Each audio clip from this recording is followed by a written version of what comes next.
¿Qué tal? Buenas tardes. Aquí George, pues grabando aquí un video para el blog que ya tenía tiempo de no hacerlo, ni siquiera de escribir una entrada. He tenido mucho trabajo y pues realmente también viendo las cuestiones de hacer de continuar con el blog, me doy cuenta que quizá hoy en día ya es más, digamos, fácil hacerlo mediante la grabación de videos que por escrito, porque por escrito se lleva mucho tiempo, quizá el redactando y todo. em, creo que es más ágil y más directo hacerlo grabando videos, ¿no? Ya tenía, pues creo que desde octubre del año pasado que no grababa un video para este espacio. El día de hoy, pues quise grabarlo uno que tengo, digamos, más tranquilo este fin de semana a los anteriores, a los ya muchos fines de semana anteriores que no he podido continuar con la redacción del blog o con la grabación de videos. Pero creo que pues ahorita estamos en un momento en que lo amerita, ¿no? En unos días que parecen un compás de espera, estamos a 2 fines de semana de las elecciones presidenciales y en México, que también son elecciones para el Congreso de la Unión, es decir, para el Poder Legislativo Federal, gobernaturas de varios estados y ayuntamientos en diversos también entidades federativas o estados del país. Y pues creo que las elecciones en México son un reflejo de lo que se está viviendo a nivel global.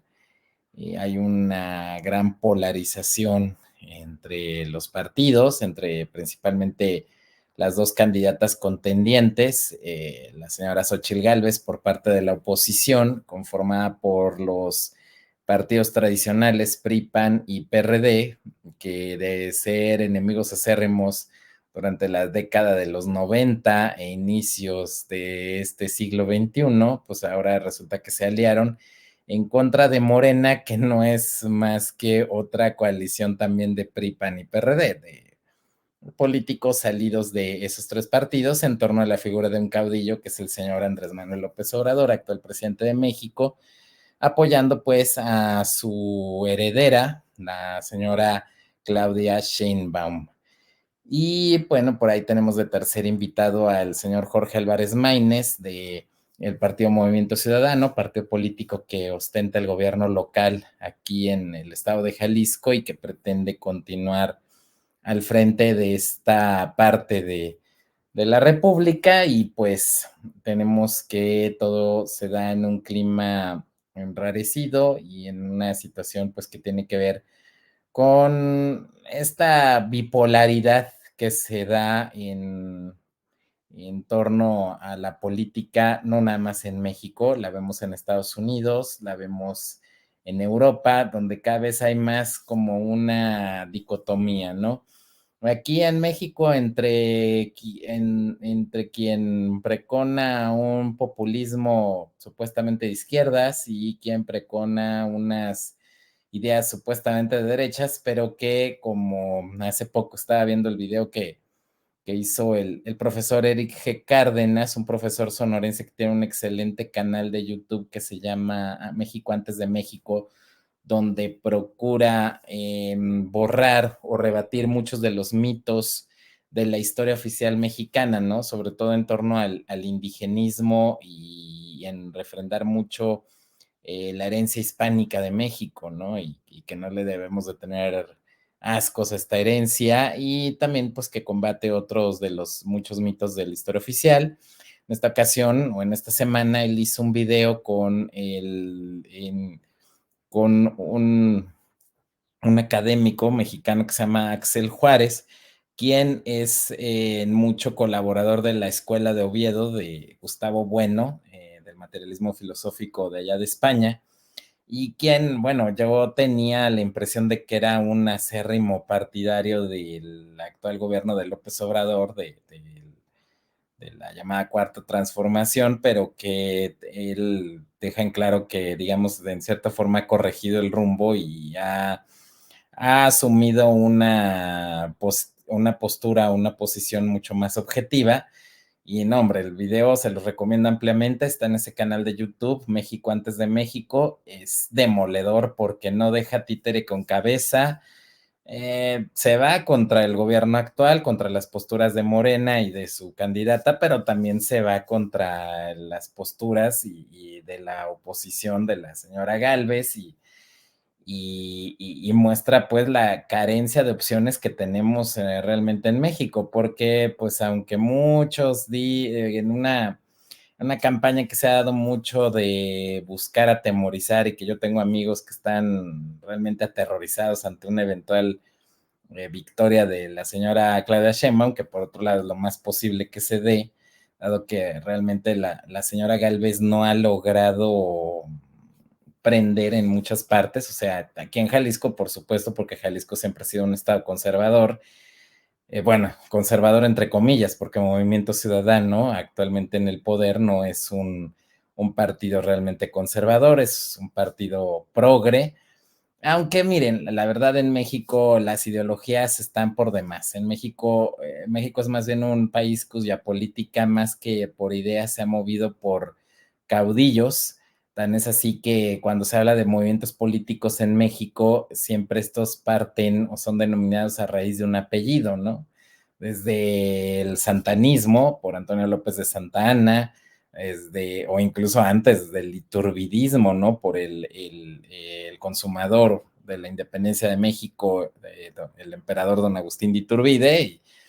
para posteriormente, pues, con la figura de Antonio López de Santana, hablar del santanismo, luego de la figura de Benito Juárez, el juarismo, el herdismo, o sea, los partidarios del Lerdo de Tejada, pese a que era un tipo sin carisma,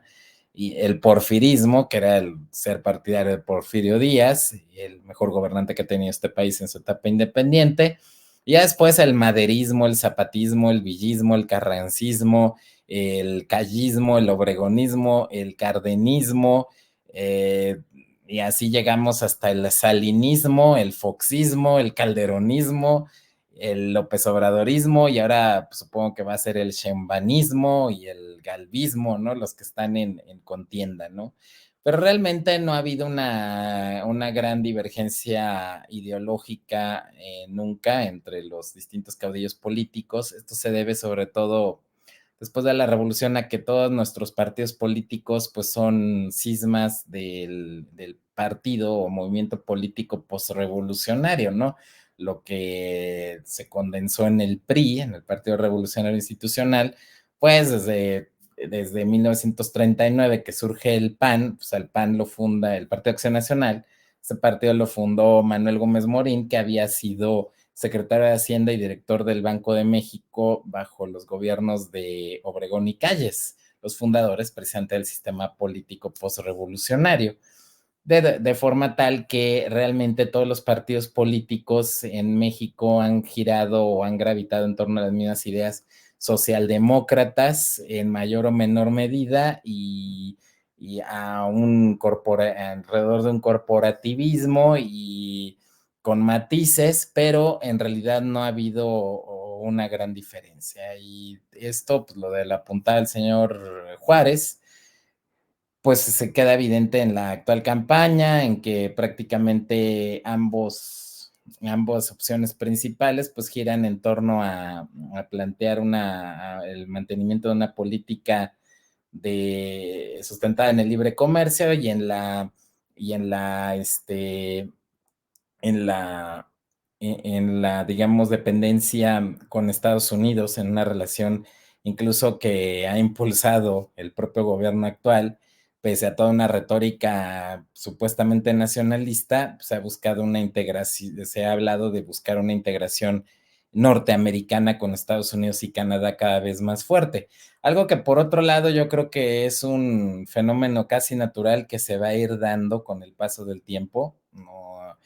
en balde se ha dado mucho este fenómeno de la llamada gentrificación por la migración que se ha dado desde el 2020 con la pandemia,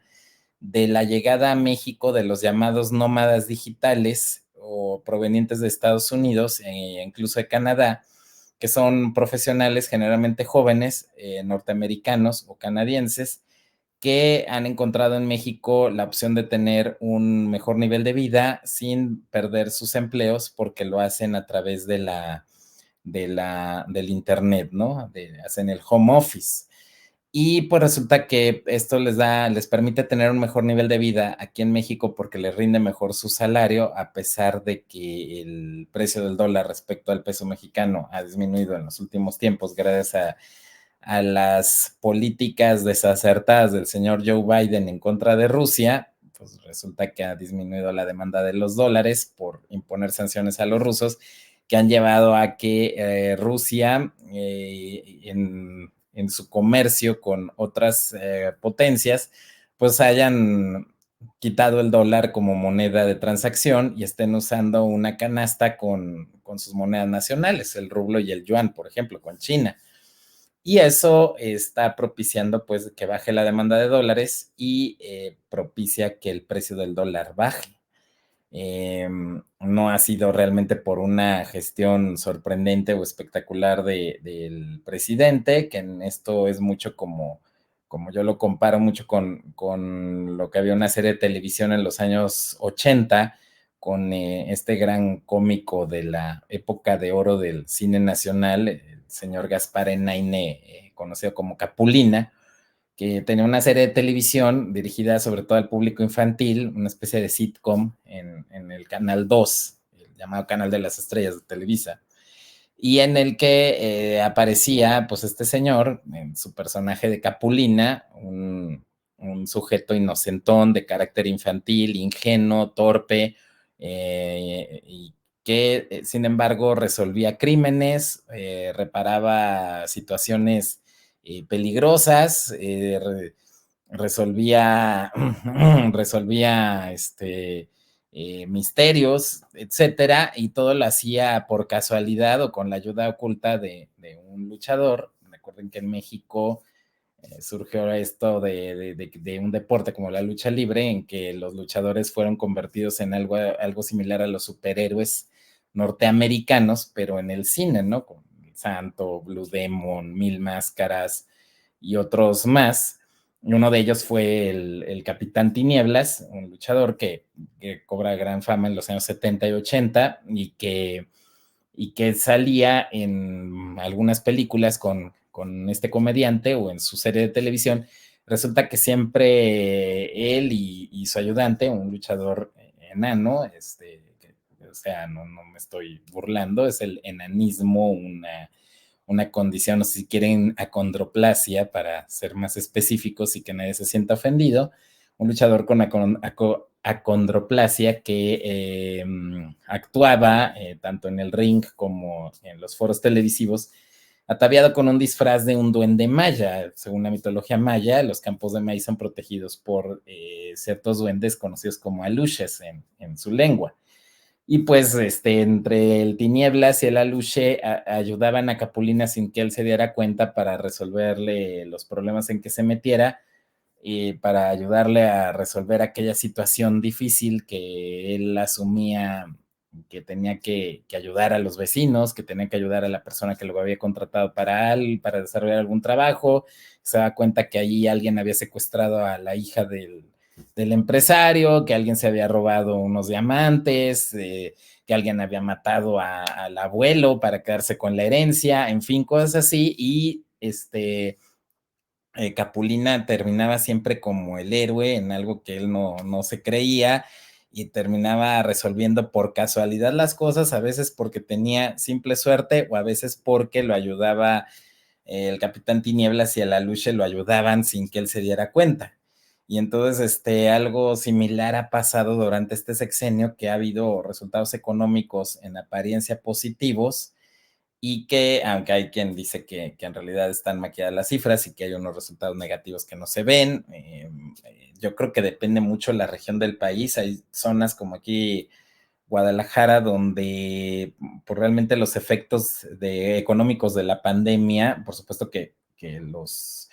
Los sociales fueron fuertes, hubo mucha gente que murió, sobre todo gente de la tercera edad, mucha gente que vio afectada su salud con posterioridad,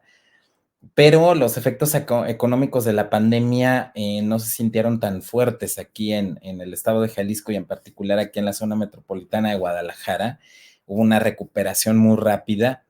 y en cambio hay otras zonas del país, como la propia Ciudad de México, donde yo estuve hace como un mes, donde sí es posible ver que hay una depresión económica en la capital del país. Hay, se puede ver en la misma situación de la zona urbana, ¿no? Muchos edificios abandonados, mucha suciedad, un empobrecimiento patente del nivel de vida en la Ciudad de México. Y acá en Jalisco parece que no ha sido así, sino que en los últimos años, pues si no ha habido una bonanza económica, sí ha habido una situación de estabilidad. Eh, pero bueno, creo que en mucho ha sido por esta cuestión de casualidad o porque ha habido ahí alguien que o han tenido esta administración algún equipo económico en las sombras que ha sacado las castañas al fuego y o que ha evitado que las locuras del presidente se concreten o lo ha disuadido de hacerlas, en fin. La situación es de que en este panorama pues se van a dar estas elecciones y hay una gran polarización en un año que está plagado de elecciones más allá de México. En noviembre tenemos las elecciones en Estados Unidos, me parece que el 2 de noviembre, donde pues está muy marcada la diferencia o la distancia entre Trump, quien es claro que se ha visto víctima de una campaña dirigida desde la Casa Blanca utilizando a órganos judiciales estatales en Nueva York principalmente y en otros estados en contra del expresidente que busca una reelección, en este caso no inmediata, sí, sino que el expresidente Trump busca regresar a la Casa Blanca tras 4 años de Joe Biden que han sido poco menos que desastrosos, ¿no? Un cuatrienio que ha sido totalmente desacertado, que vio la derrota definitiva de Estados Unidos en Afganistán con una vergonzosa retirada de la que hablamos en estos videos y que también ha visto el estallido de la guerra en Ucrania y el estallido de la guerra en Medio Oriente entre Israel y Hamas y que además ha sido una administración que, por ejemplo, ha actuado con bastante cobardía y tibieza en apoyar a un aliado estratégico importantísimo como es el Estado de Israel, cuando no hasta lo ha estado atacando por la espalda, al menos mediáticamente o a través de sus ideólogos, y, eh, y por el contrario ha estado muy cercano a potencias islámicas, ¿no? Como Marruecos o Arabia Saudita, Qatar, Emiratos Árabes Unidos o Bahrein. Eh, Vemos también pues que internamente le ha preocupado más a la administración Biden el seguir promoviendo la agenda woke o progre, con el homosexualismo político, el aborto, el antinatalismo, etcétera, y de la mano pues de un poder cada vez más evidente que se ejerce de facto por parte de las grandes corporaciones, de las grandes empresas multinacionales, no solamente del complejo militar industrial, sino también de Wall Street y de el Silicon Valley, con lo que vemos pues estas características que están apuntando a muchos de hablar de los defectos y el fracaso final del neoliberalismo, porque está llevando a una subordinación del Estado hacia los intereses empresariales, que en la búsqueda de crearse mercados han impulsado toda esta serie de ideologías que a lo que han llevado es al debilitamiento de las posiciones políticas de las potencias de Occidente, ha llevado al debilitamiento interno de las sociedades y finalmente está generando a futuro problemas que van a ser muy difíciles de resolver, como por ejemplo una gran crisis demográfica que va a repercutir en la economía con los sistemas, la saturación de los sistemas de pensiones y también pues el que se ha impulsado una serie de sueños guajiros encarnados en este disque historiador israelí, para mí un enfermo mental inmaduro que debería estar encerrado en un manicomio, pero que hay gente todavía más loca, más acomplejada y más traumada que le toma, que ha llegado a puestos de poder tanto en los gobiernos como en las empresas, como es Yuval Noah Harari, ¿no? Que creo que se tomó en serio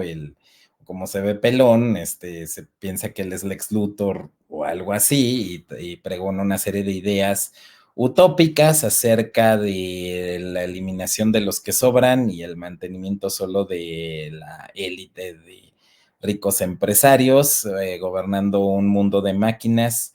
que van a ser las que generarán riqueza para esta élite, ¿no? Eh, y pues ahí tenemos este tipo de ideas que pues son loqueras, son locuras, pero que han influido en algunos personajes como el famoso Klaus Schwab, del Foro Económico Mundial de Davos, aunque bueno, habría que ver qué tanto se toman en serio estas ideas y qué tanto se les sigue la corriente y qué tanto nada más se ven como oportunidades de hacer negocios sin realmente llegar a tener claro o tener en serio que se van a implementar a la larga o que al 100% como ellos quisieran. Lo que sí es cierto es de que pues, se busca el dominio de una oligarquía de millonarios, de grandes empresas, incluso ya ni siquiera de individuos, sino de corporaciones ricas, al estilo de que lo que ya prefiguraban algunas novelas de ciencia ficción, desde Blade Runner, de Philip K. Dick, o lo que se ve en el cine con películas como Robocop a fines de los años 80, y que del control de las grandes corporaciones empresariales, incluso en algunos videojuegos se ha visto esto, como esta de Cyberpunk 2077, este videojuego malogrado que levantó muchas expectativas y resultó pues no ser tan bueno al final. Y pues resulta que eso es lo que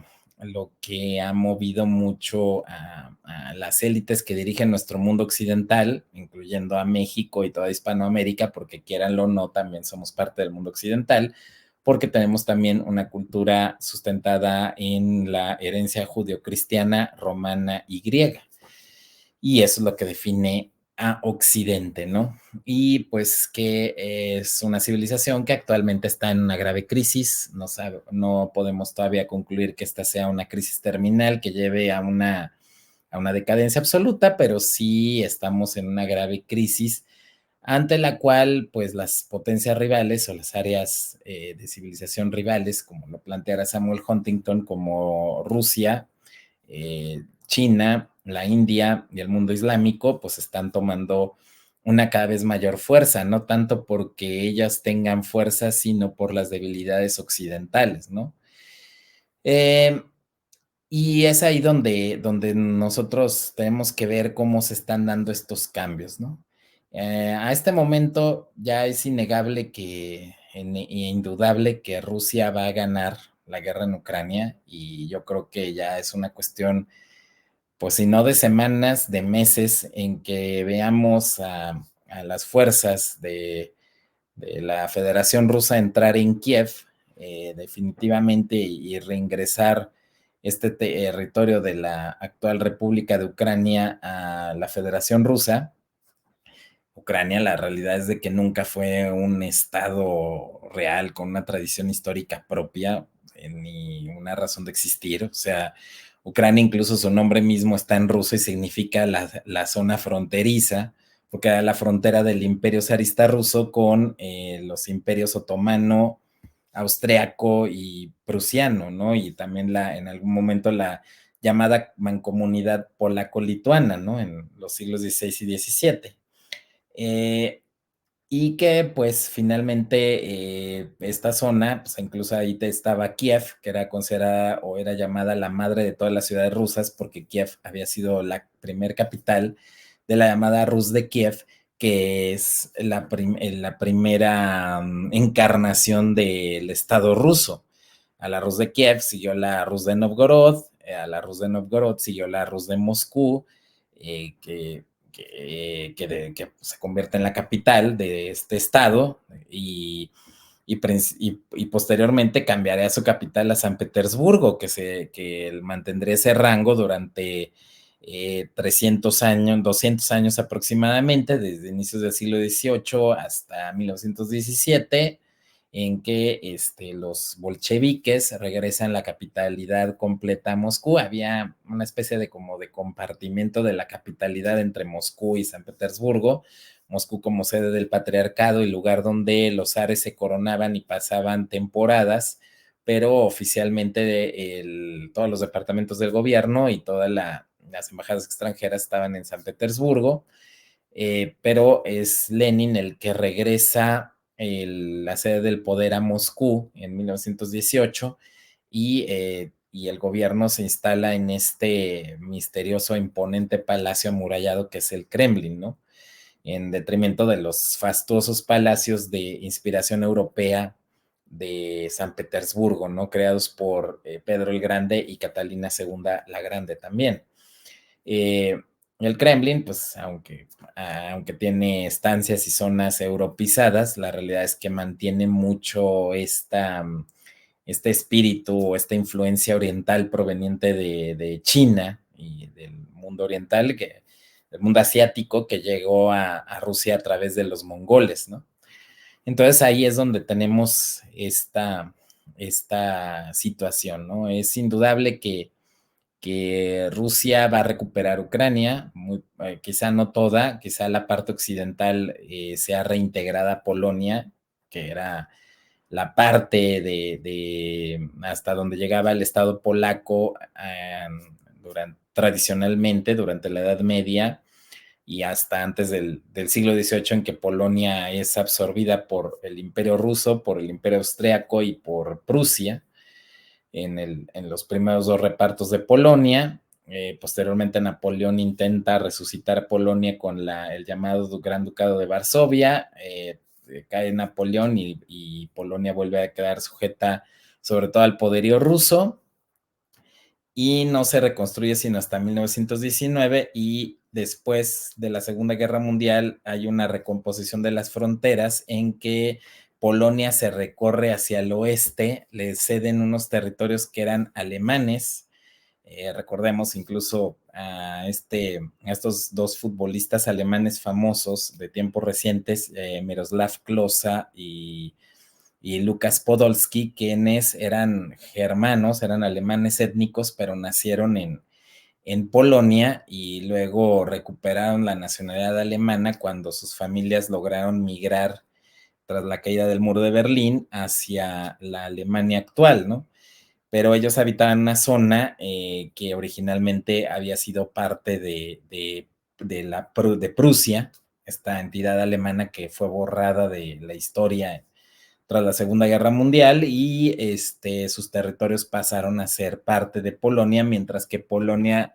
renunciaba a sus territorios orientales que pasaron a ser parte de Bielorrusia y de Ucrania, ambas como entidades federativas de el Imperio Ruso Comunista,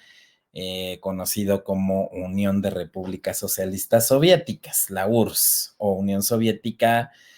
pero que todo el mundo siempre llamaba Rusia porque pues, era Rusia, era el Imperio Ruso, nada más bajo un régimen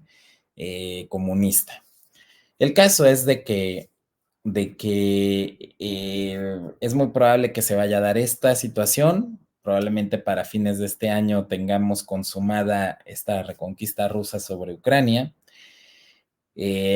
No sabremos, ya es difícil saber qué va a pasar entonces con Europa, con la OTAN, con un Trump que tal vez regrese a la Casa Blanca para ese entonces y que ha planteado la desaparición de la OTAN por ya esta carecer de sentido y por ser un pozo sin fondo a donde se va enormes cantidades de dinero, que es lo que Estados Unidos ha estado metiendo, sobre todo para sostener este esfuerzo bélico contra Rusia y con el financiamiento y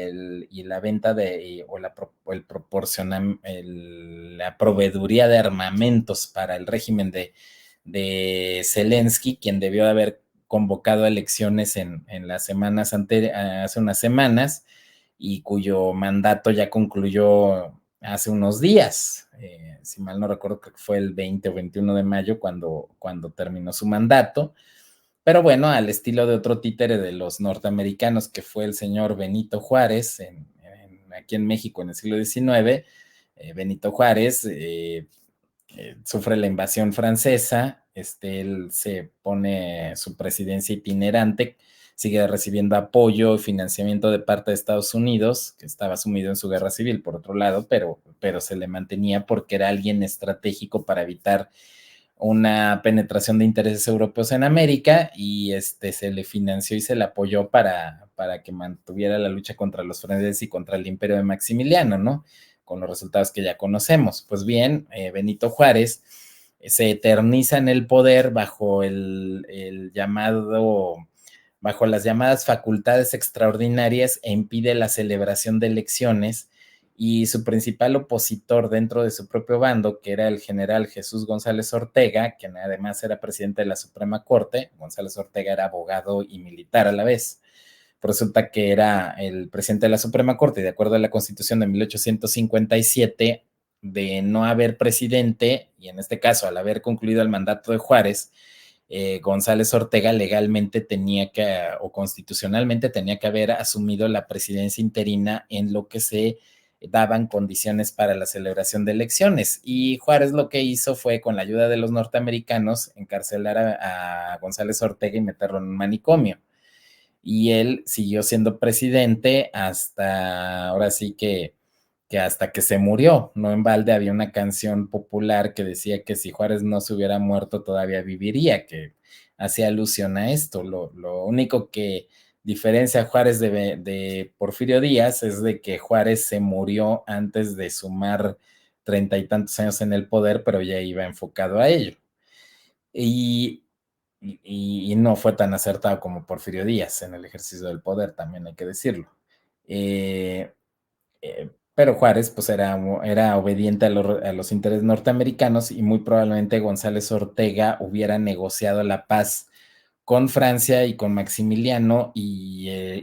se hubiera mantenido el sistema monárquico en México con una fuerte influencia europea,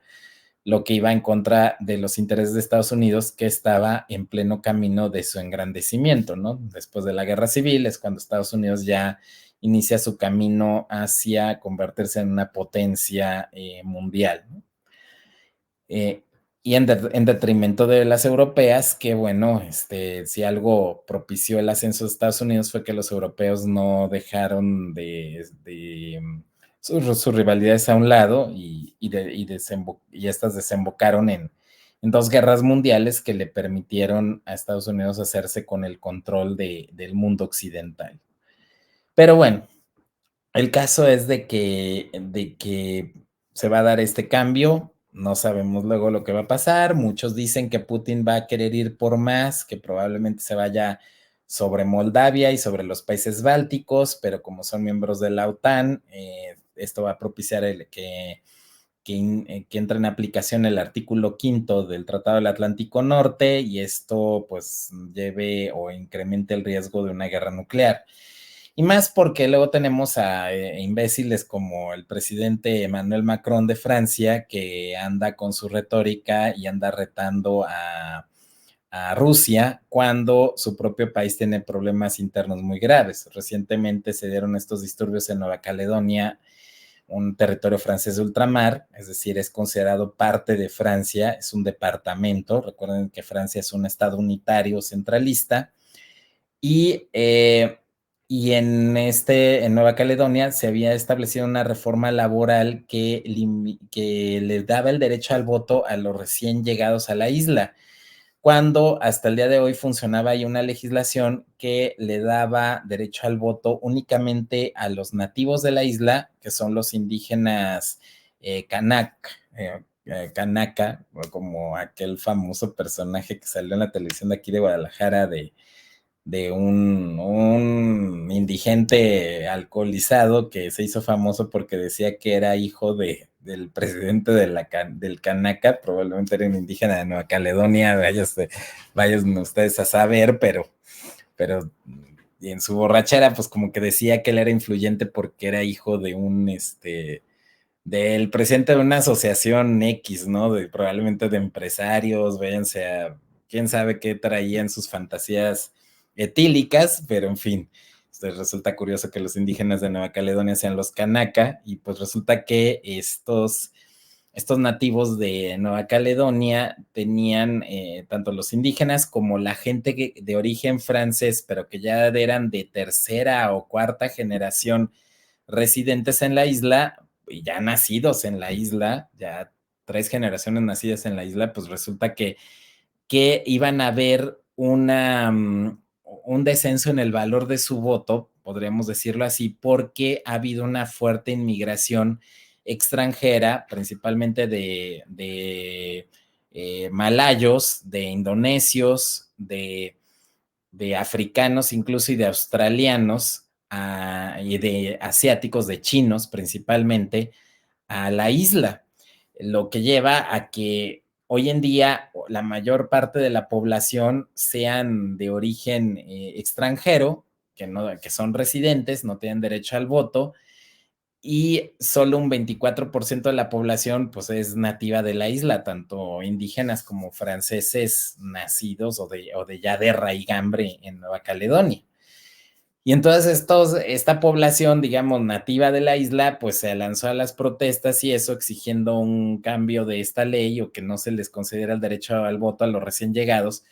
porque, y esto era hasta incluso peligroso pues reitero, Macron es un idiota, o sea, esto le iba a dar grandes oportunidades a los chinos de interferir dentro de la política interna de la isla, o si no a los chinos, a los australianos, a potencias ajenas a Francia y con grandes intereses en las minas de níquel y la industria turística de la isla, que son las dos principales fuentes económicas de ese lugar. Y pues resulta que se armaron protestas bastante violentas, se hicieron barricadas, se quemaron oficinas públicas, se amenazaba con la violencia y una guerra de independencia, pues que podía volverse sangrienta, pero Macron viajó a la isla y tuvo que echar atrás esa legislación. Entonces, si no puede contra unos manifestantes ahí o las protestas de los agricultores en la propia Francia continental, pues cómo va a poder contra el ejército rojo de Rusia, ¿no? O sea, está bastante difícil que pueda lograrlo, ¿no? Que pueda lograr hacer algo cuando tiene un gran problema social cada vez más grave interno en Francia, que no cesan las protestas por un motivo o por otro, que la economía se está hundiendo, que incluso las excolonias africanas como Benín, como Malí, en Níger, donde había presencia militar francesa, pues resulta que estos soldados franceses o estas bases militares han sido cerradas y han sido expulsadas las tropas francesas de África por la acción conjunta de fuerzas locales que se han hecho con el poder en golpes de Estado, e incluso elementos del grupo Wagner, que sigue muy activo en África y que están sustituyendo la influencia francesa en África por la influencia rusa e incluso China. Aquí hay una que hacer una observación. Lo peor que podemos hacer es hablar de que esto es una guerra de buenos contra malos. Eh, Ni los occidentales, empezando por los gringos, y perdónenme el uso de esta expresión coloquial o de este gentilicio coloquial para referirme a los estadounidenses, no son los buenos, ni los rusos tampoco son los buenos. Ojo, el régimen de Putin tiene toda la razón en haber actuado de manera defensiva en Ucrania. La intervención en Ucrania se da por una razón de legítima defensa ante la expansión de la OTAN hacia el oriente, que amenaza la soberanía rusa. Pero esto no convierte a Vladimir Putin inmediatamente en el bueno y a sus contrarios de la OTAN en los malos. O sea, esto es una herencia nefasta que tenemos por Hollywood, de plantear todo entre buenos y malos. Aquí se tratan de intereses y de fuerzas en colisión. Y pues los rusos, por ejemplo, pueden estar, tener toda la razón acá y pueden estar defendiendo los valores cristianos o el regreso a los valores cristianos ortodoxos en su país, pero al mismo tiempo pueden darle cierto apoyo a un sátrapa bestial como es Daniel Ortega en Nicaragua o al régimen de Nicolás Maduro en Venezuela, que no es un apoyo como el que se daba en los tiempos soviéticos. Rusia actualmente no tiene los recursos como los tuviera en la época soviética para andar financiando movimientos y partidos políticos o guerrillas y guerras proxies en distintas partes del mundo, pero sí da un apoyo, digamos, mediático y da y muestra la simpatía con estos regímenes porque los hermana no el comunismo, no el que sean de izquierdas, porque Putin no es de izquierdas. Los rusos no mantienen el régimen comunista, pero lo que los une es ahora sí que es el odio, el antiyanquismo, el odio hacia Estados Unidos y el buscar ocasionarle problemas a Estados Unidos en su llamado patio trasero, ¿no? Que viene a ser el continente americano, ¿no? Eh, bueno, también hay un patio delantero que es Canadá, ¿no? Canadá, pues es este convidado de piedra en el continente americano, un país que yo veo que va camino a convertirse en la Argentina del Norte. Creo que la situación de Canadá es muy parecida a la de Argentina hasta los años 40, y creo que Trudeau está desempeñando el papel de Perón, de engrosar gastos públicos, gastar el dinero público en estupideces, en asistencialismos y en movimientos ideológicos, y hasta ha demostrado tener una simpatía con los nazis, lo mismo que tenía Perón, y y pues que a la larga va a dejar la semilla para crisis económicas periódicas en el coloso del extremo norte, ¿no? Como lo hubo en el del extremo sur, y del que Milei está tratando de sacar ahora sí el buey de la barranca. La cosa es de que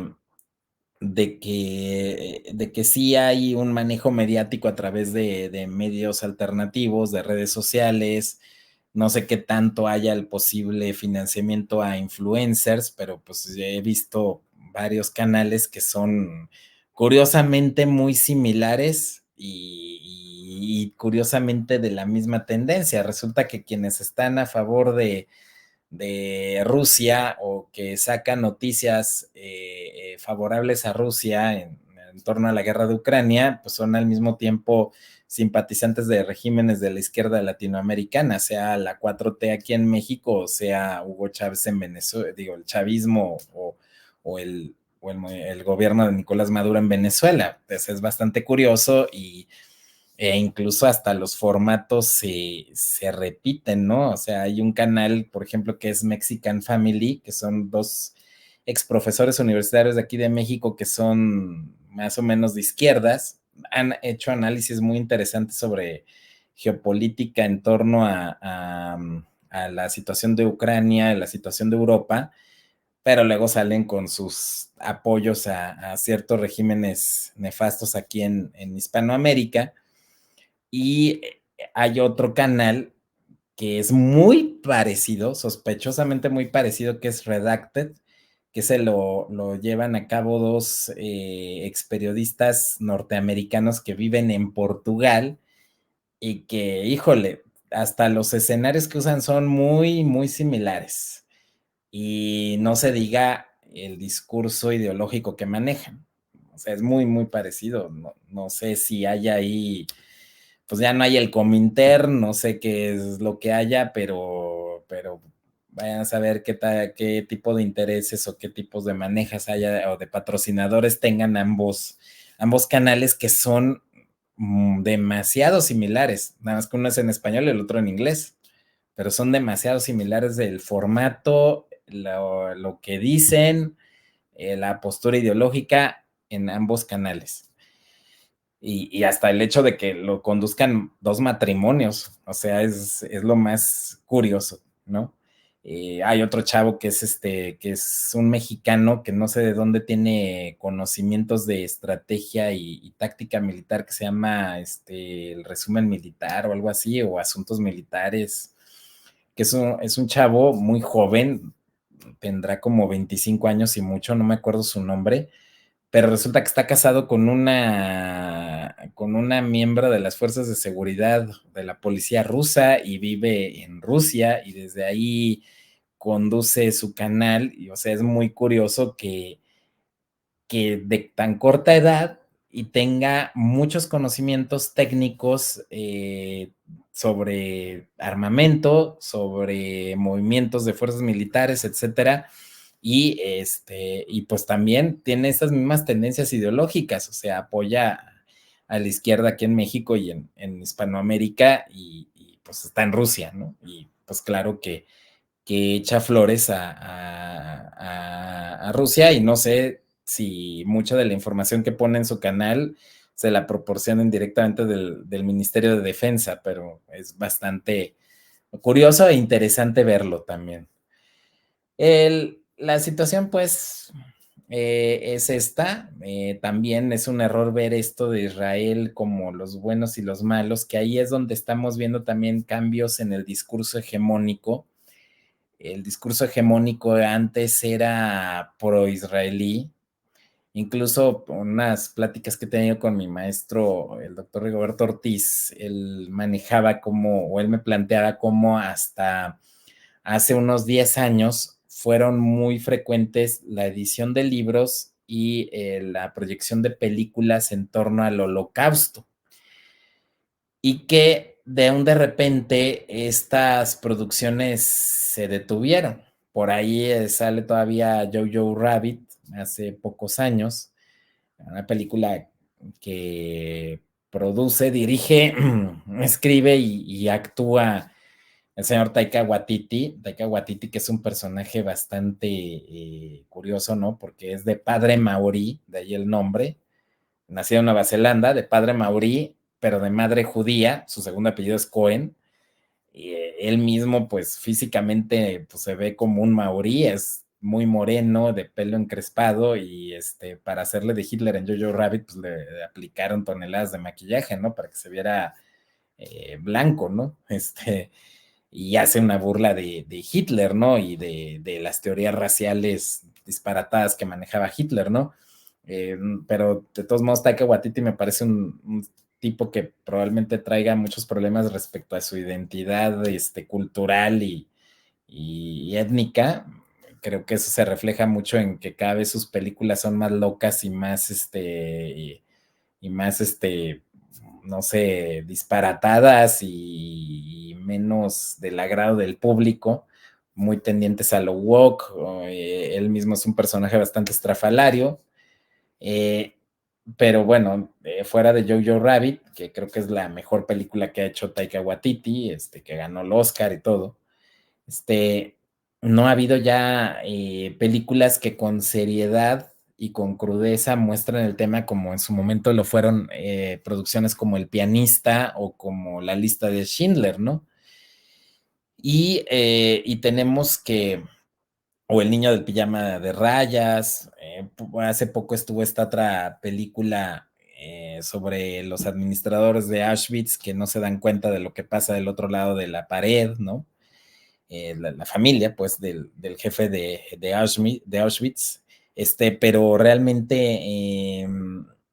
luego lo curioso fue que el director de esa película es judío, pero aprovechó el que le dieran el Oscar para tirarle a su propio pueblo por lo de Palestina, en fin. El caso es de que el discurso hegemónico está cambiando hacia una postura realmente antisemita, en que se está atacando a los judíos y al Estado de Israel como genocidas. Eh, y hay una unanimidad pasmosa y que es de dar miedo, porque tanto gente de la izquierda como de la derecha, tanto progres como conservadores o ultraconservadores, por ejemplo, en el mundo católico, los llamados tradis, los que quieren volver a la misa en latín, etcétera, pues asumen posturas en contra del Estado de Israel y todos se frotan las manos y quieren ver al Estado de Israel derrotado o destruido, sino de plano borrado del mapa y que ahora sí como cantan en el eslogan que desde el Jordán hasta el mar, pues vuelva a ser o sea, un territorio para los llamados palestinos, que no son otra cosa más que inmigrantes o pobladores árabes que durante la Edad Media y sobre todo durante el régimen de los otomanos se fueron asentando en la zona. Hay que recordar que los judíos, tras la derrota ante Vespasiano y Tito en el 79, después de Cristo, y posteriormente tras la derrota ante el emperador Adriano a mediados del siglo segundo, pues creo que hasta como en el 135, algo así, fueron prácticamente expulsados del territorio, ¿no? Y pues fueron sustituidos por poblaciones semitas. Los palestinos no tienen nada que ver con los filisteos, eso es una falacia que se inventaron para tratarse de dar una raigambre y derecho sobre el territorio, cuando curiosamente la palabra filisteo viene del egipcio peleset, palabra que llega al hebreo también, y que significa invasor, y que los filisteos eran un pueblo del mar, probablemente de origen griego, que llegaron provenientes de Chipre o de las islas del Egeo y se asentaron en las costas de estos territorios. Fue Adriano el que se saca de la manga, se inventa el nombre de Palestina para relacionarlo con los filisteos, para desarraigar a los judíos de lo que hasta entonces había sido la provincia de Judea y crea la provincia de Siria-Palestina. Y de ahí se inventa el nombre de Palestina, pero hasta entonces nadie se había referido a ese territorio o a esa región con el nombre de Palestina. Y los que habitaban ahí, pues eran árabes, pero que no se daban el nombre de palestinos, y eran árabes probablemente de las tribus nabateas, que venían de lo que hoy es Jordania, que su capital era Petra y todo eso, y que luego con la llegada del Islam, pues un buen número de ellos se hicieron musulmanes. Hay un buen número de palestinos, de estos palestinos, entre comillas, que son cristianos, sobre todo de rito maronita, este rito que es seguido en Líbano también, o grecomelquita, en el rito que se sigue en Siria, en fin, y que son católicos o son ortodoxos, y aunque sí la mayoría son musulmanes. El caso es que además dentro de ahí han sido los de movimientos radicales como Hamas y Hezbollah, patrocinados por potencias como Irán, como Qatar, como Emiratos Árabes Unidos, o incluso Arabia Saudita durante un tiempo, pues son los que se han convertido en los que han secuestrado prácticamente esta población y han lanzado su guerra contra el Estado de Israel, ¿no?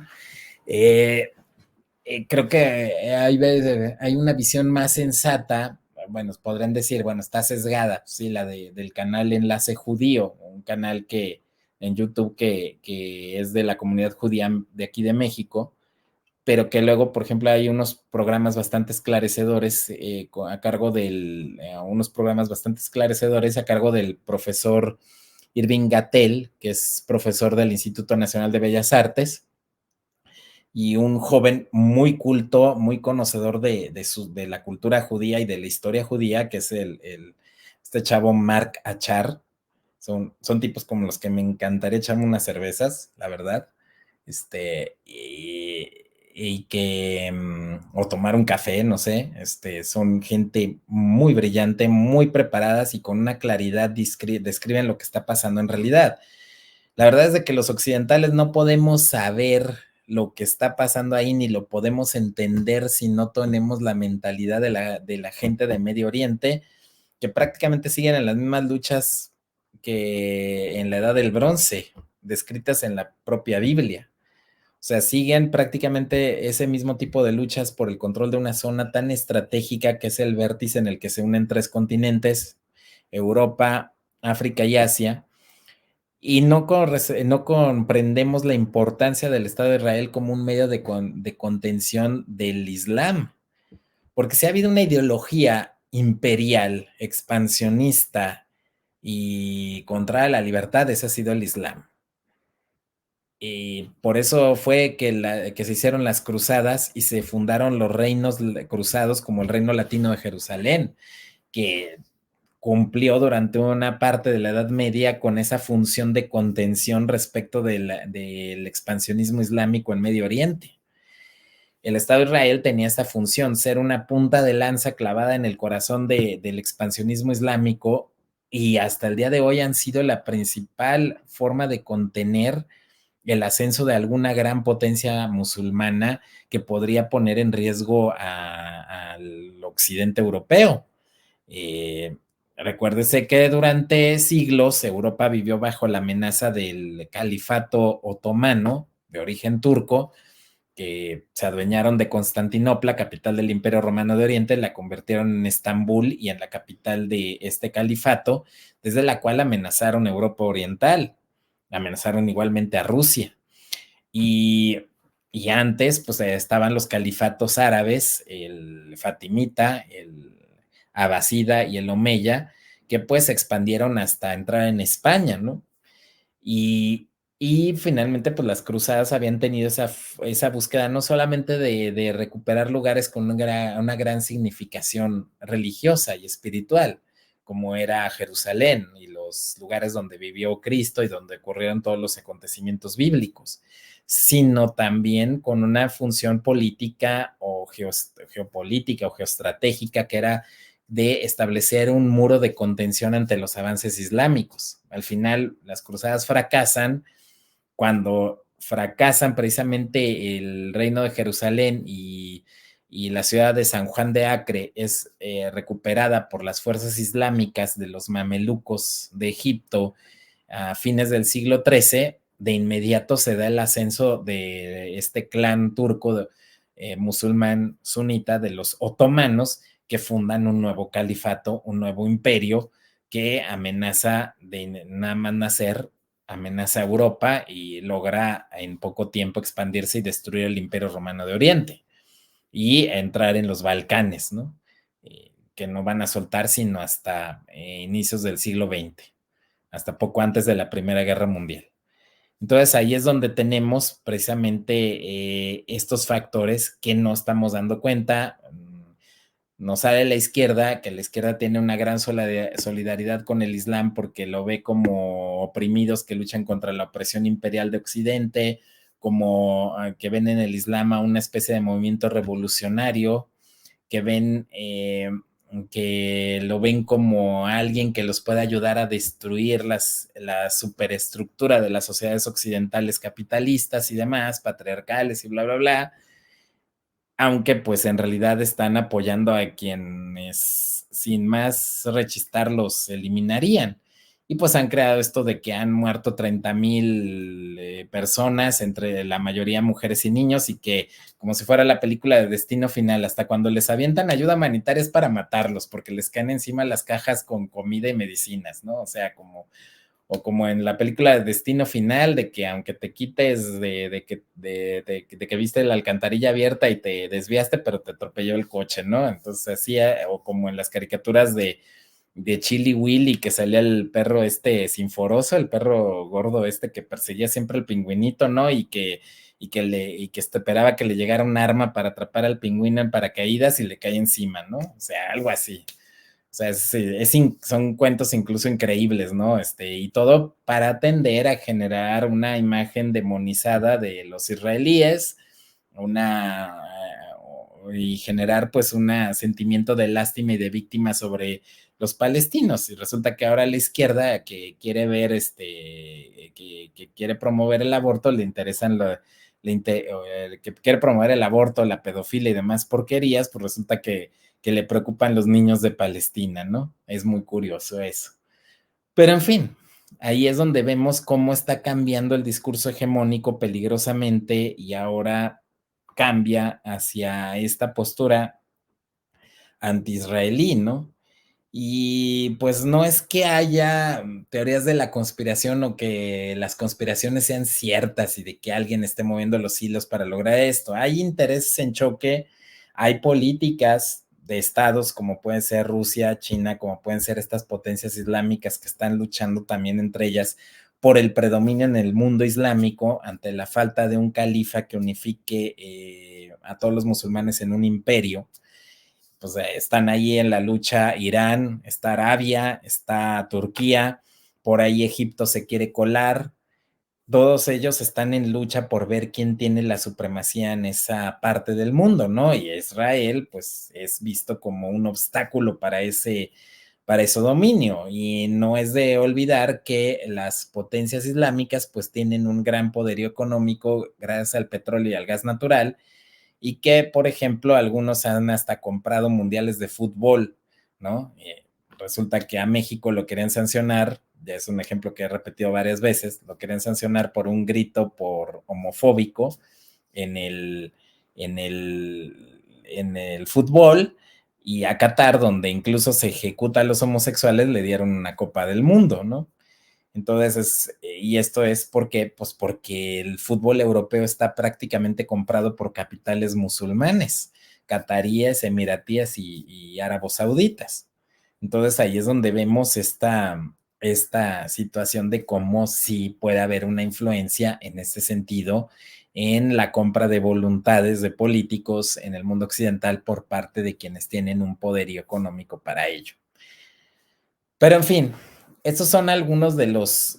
puntos de los que quería hablar, que quería explicar en este video, de cómo se están dando estos cambios. Eh, Creo que en México no hemos comprendido el rol geopolítico que tenemos como los que tenemos la zona fronteriza más activa del mundo, con la todavía primer potencia mundial, que es Estados Unidos, y que hay que México, por tanto, tiene un gran valor estratégico. Creo también que mientras en México sigamos mirándonos el ombligo y politizando cosas como el desabasto de agua en San Juan de las Guitarras y teniendo pues por tanto políticos cerriles, ignorantes, carentes de una visión de conjunto como lo han sido o lo son señores como López Obrador o la propia Xochitl Gálvez, pues resulta que no vamos a tener un debate político de calidad, ni vamos a tener un gobierno de calidad que defienda los intereses de México más allá de nuestras fronteras. Desgraciadamente, la vida internacional, no, o la política internacional, o la comunidad internacional, si se quiere, pues no es algo que esté sujeto al derecho. O sea, esto es algo que está cayendo. Tanto Rusia como Israel lo están cuestionando, y yo no tengo dudas que van a terminar aliándose, Rusia e Israel,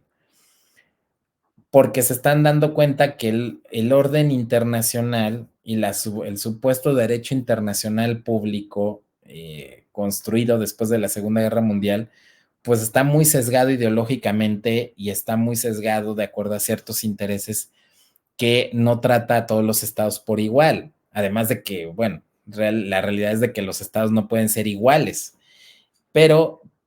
que dependiendo de los intereses hay algunos que son atacados y otros que son protegidos, ¿no? Y eso es lo que estamos viendo que se está dando actualmente, y que va a orillar a un rompimiento con el orden internacional y a una vuelta a la realidad. La realidad es que las luchas entre potencias están sujetas no al derecho, sino a la reciprocidad y a la autotutela. Si tú te ves atacado, tú respondes y te defiendes, no te queda de otra. Si tú quieres tener una posición que te asegure un mejor bienestar interno, ni modo, vas a tener que irte en contra de otros que están afuera. Esa es la realidad. Y así fue como crecieron las grandes potencias, en una competencia, en comer o ser comido. Y así fue como se construyeron las grandes potencias y que propiciaron el predominio de la civilización occidental, porque en lugar de ser todo un todo monolítico, un imperio como lo era China, que China era y es un mundo en sí mismo, o la India, que pues sí eran una serie de estados, pero que tendían siempre a que hubiera alguien muy poderoso que los unificara, o incluso el mundo islámico que se unificó varias veces en estos califatos. Pues resulta que en Occidente no hubo esa unidad, sino que hubo una competencia descarnada entre potencias como España, Francia e Inglaterra principalmente. Luego llegaría Alemania, llegaría Italia en un muy segundo lugar. El imperio austriaco también estaría ahí entre ese mundo de potencias luchando por el predominio. Y pues resulta que eso fue lo que propició la competencia, fue la que propició el desarrollo de estas grandes potencias. Ahora este tipo de relaciones de poder internacional se ha extendido más allá de Europa a todo el mundo y ahora todos están en ese juego. China, Rusia, Irán, Arabia, Turquía, Estados Unidos, que ha dejado de ser el único foco de poder, y sí, estamos pasando de un orden unipolar a un orden multipolar que va a ser, por su propia naturaleza, caótico, como fue el orden multipolar que existía hasta antes de la Guerra Fría, desde el siglo XVI hasta antes de la Guerra Fría. Porque bueno, este orden internacional nace a fines del siglo XV con el predominio de España, pero solamente era el predominio. España tuvo sus competidores que eran Francia e Inglaterra, que le hicieron la vida de cuadritos. Francia llega a sustituir a España en el predominio mundial, y España e Inglaterra le hicieron la vida de cuadritos, en cierta manera. Bueno, España no tanto porque ya estaba controlada por la familia Borbón, que se hizo con el poder en el siglo XVIII en España, tras la Guerra de Sucesión, pero Inglaterra y Francia lucharon por el poder. Finalmente, Inglaterra logra el predominio tras la derrota de Napoleón en 1815, y después contra Inglaterra surge la competencia de Alemania. Eh, Finalmente Alemania pues no consigue lograr el predominio en dos intentos seguidos que tuvo, que fueron las dos guerras mundiales, pero sí logró debilitar a Inglaterra, que le pasó la estafeta a Estados Unidos, ¿no? Y con Estados Unidos surge a su lado la Unión Soviética, los dos grandes vencedores de la Segunda Guerra Mundial, y y tras el derrumbe de la Unión Soviética parecía que Estados Unidos era el rey de la montaña, el único al frente, pero le crecieron los enanos en los 30 años siguientes. Y así es como nos encontramos ahora. Y en México, nuestra clase política no ha comprendido eso, sigue creyendo en principios como la no intervención, y la amistad internacional, que, bueno, mucho también tiene que ver porque Estados Unidos quizá no nos ha dejado que tengamos más altura de miras, porque, porque pues no, nunca ha querido que México crezca. Siempre que México ha tenido algún liderazgo fuerte, como en su momento el de Iturbide, el de Maximiliano incluso, o el de Porfirio Díaz, pues Estados Unidos ha promovido a líderes cerriles, ignorantes, líderes cerriles, líderes ignorantes también, acomplejados y más preocupados por tener el poder interno en el país que por una mejoría de la posición de México en el mundo, como han sido gente como Madero, gente como Juárez, gente como en fin, todos los que hemos tenido que han sido más un lastre que un impulso para nuestro desarrollo, ¿no? Y pues esas son las reflexiones que quería dejarles el día de hoy, y pues por ahí tengo otros temas ahí pendientes, algunos relacionados con la música, a petición de algunos comentarios y de algún post que hice ahí acerca de esta banda mexicana que al parecer no está haciendo la revolución musical esta banda, The Warning, sino que está haciendo parte de una revolución que se está dando en el rock a nivel internacional. Hay otras bandas por ahí que están haciendo una labor bastante interesante, como Sleep Token, que son ingleses. Está Spirit Box canadiense, o está Bad Omens, también norteamericana, que esta es de Estados Unidos, y algunos otros en los países escandinavos que probablemente van a hacer que mejore el panorama musical, actualmente dominado por esas porquerías disque musicales del reggaetón y demás, ¿no? Pero bueno, ya eso será tema de otro post, a lo mejor lo hago escrito, a lo mejor lo hago en video, pero en fin, ya hablaremos acerca de ese tema en otra ocasión. Por hoy, muchas gracias.